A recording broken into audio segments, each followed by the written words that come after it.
guys are talking about homicide, but we're talking murder here. I know there's a difference. We're talking murder, correct? Correct.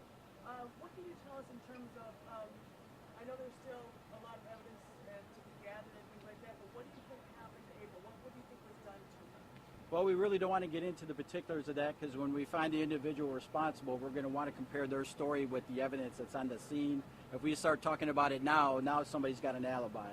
So we're not going to go into the particulars of the investigation to save that. So when our investigators talk to them, we can have some secrets, I guess. So if they tell us something in particular, we can kind of confirm that with the evidence that's on the scene. Has anyone else come up and said, you know what, that van bothered me also? Are you getting any other reports and even a license plate tag on that van? We have gotten numerous reports on numerous vans across the Macomb, Wayne, Oakland County area. So, and we're fine with that. If you think that you saw something, call that tip line. We'll take any complaint that you have and we'll take a look at it and we'll run it through its course. And that's what we want to make sure of. Anything that you can possibly think of that might pertain to this investigation or anything else, call us. We'll take a look at it, no matter how small you think it is. Can you say what you were searching for with the metal detectors, or did you have a cell phone on or anything? It's a standard protocol that we do when we do grid searches. We do take medical detectors out there to see if we can find, depending on the crime scene, shell casings, money, things like that. Is there anything to that we were hearing that she may have sent a message to her boyfriend? Not that I'm aware of. Not that I'm aware of. Can you talk about the,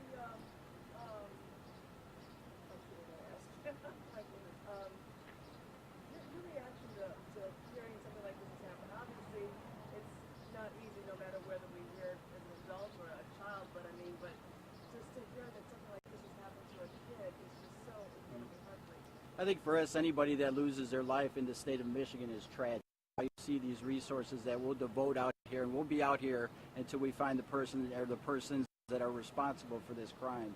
You'll see the FBI, you'll see us, you'll see the county, you'll see everybody until we get these things solved. So for us, a child is particularly more heartbreaking to us. I don't want to say that a detective works harder on a crime because it's a child, but I think we all know deep down inside that that's probably true. Talk about that picture and the details of that picture of the van. Where was it taken and under the circumstances of which it was taken? I don't want to go exactly into where it was taken just because I don't want people to narrow into this van and not report anything else. But the thing about this van was it was particular enough for somebody to actually take a photo of it or make them suspicious enough to take a photo of it. So that's what got our concern. Now, it just may be a painter that's out here painting in the neighborhood and just happened to be going back and forth doing his job. And if that's the case, give us a call so we can talk to you and we can scratch this off the list and move on. How far from where her body was found? It wasn't right directly where the crime scene But was. was it Armada? It was in the village, yes.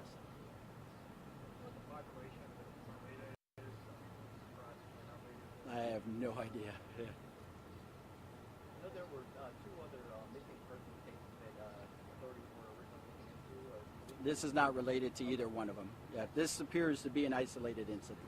And what's the window of her homicide? Between when and when? When was she last seen by her family and when was she discovered? Between 5 and 8, 19. Between 5 5 and 8, 19. So about a 3-hour window. 5 and 8, 19. Yep. Yes. You said, Yes. and you said that the dog alerted jogging or Yeah, it's common that dogs, when something happens to other dogs or even to their owners, that they stay behind. What they had done is when the dog first came through the wood line to the people that had initially found the body, they thought the dog was trying to attack them, so they didn't pay really attention to it and went about their business. When they came back around, they thought it was unusual that the same dog was still there and was kept coming up to them and going back to the woods, coming up and going to the woods. So finally they followed it, and unfortunately that's when they discovered it. Can you tell us about why the dog is at the Humane Society right now? Is there evidence being trying to be gathered off of that? The dog had already been picked up. We just, at the time, we didn't know who it was or where the dog belonged to, so we had to put it somewhere, so we just called animal control to go ahead and take the dog. Oh, absolutely, yeah, there's, What kind of dog is it? it's a border collie. Yep. It could be gone. Yeah, it could be gone. Good? All right, thank you.